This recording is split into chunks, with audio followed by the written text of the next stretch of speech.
Xin mời 6A và 7A vào vị trí nào.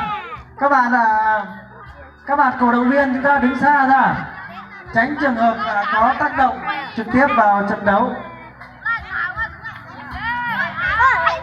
Đội 8A và đội 9B chuẩn bị trước sân nhá. Nào mời hai đội vào vị trí, nghe rõ hiệu lệnh của thầy nào. Đây các bạn chuẩn bị trên dây đi. Hai đội chú ý, lên dây, căng dây, bắt đầu.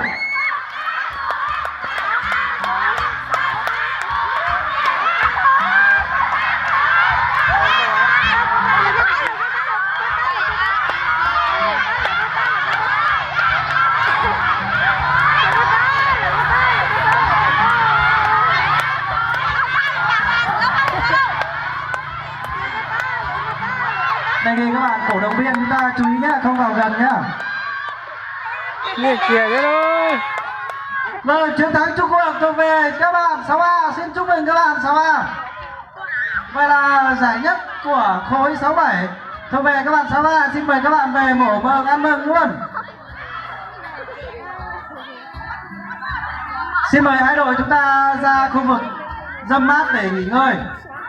Tiếp theo xin mời trận đấu gay cấn nữa đến từ các anh chị khối 89. 8A gặp 9B. Xin mời đội trưởng của hai đội lên bốc thăm sân đấu.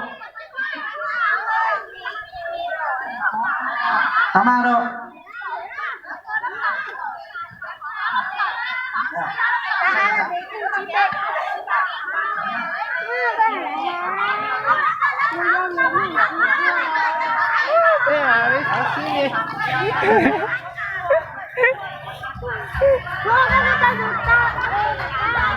Trước khi vào thi đấu thì bạn là Trung của lớp 8A có tâm sự với thầy là thầy giáo chủ nhiệm đã chuẩn bị một phần quà rất là lớn, 300 triệu đồng để thưởng cho các bạn trực tiếp sau trận đấu này.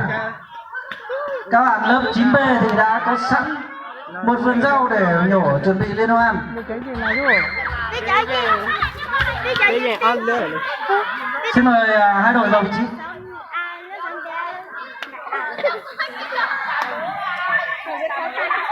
Thầy giáo thông báo sau trận thi đấu thể thao giữa các bạn học sinh trong lớp, chúng ta sẽ đến với một trận căng thẳng hơn và náo nhiệt hơn, đó chính là trận thi đấu thể thao của các thầy cô.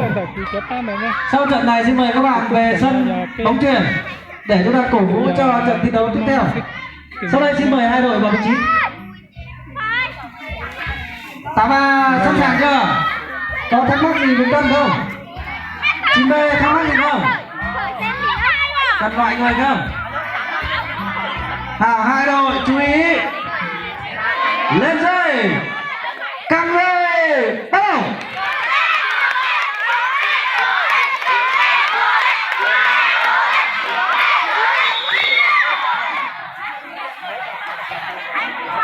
Set đấu đầu tiên có thể quan sát kỹ thuật chúng ta để nhận thấy các bạn 9B kéo rất đều, hồ rất to.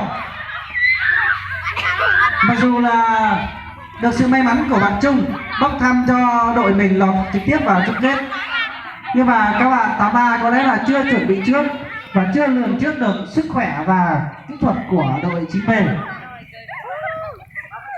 Một đối thủ không thể nào được trước được. Rất nhiều chiêu đã được thi triển trong vừa rồi, nội công đã dồn hết vào dây. Các bạn có thể quan sát là dây của thầy sắp đứt, rất nguy hiểm.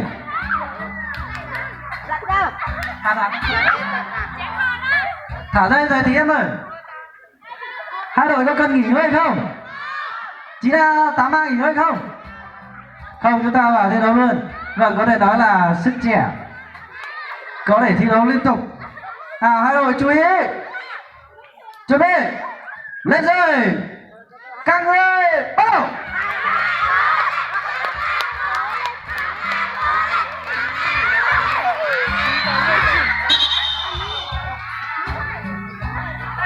Vâng, kết quả chung cuộc 9B 2-0.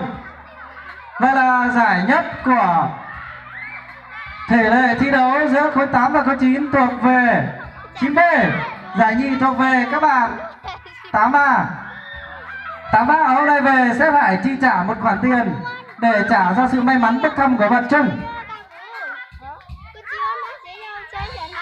Sau trận thi đấu cho các bạn học sinh, xin mời các bạn nán lại, chúng ta cùng cổ vũ cho trận thi đấu tiếp theo của các thầy cô trong đội tuyển bóng chuyền. Đây là một giải thường niên được mở hàng năm và quy mô giải thưởng rất là lớn, đến hàng nghìn tỷ đồng.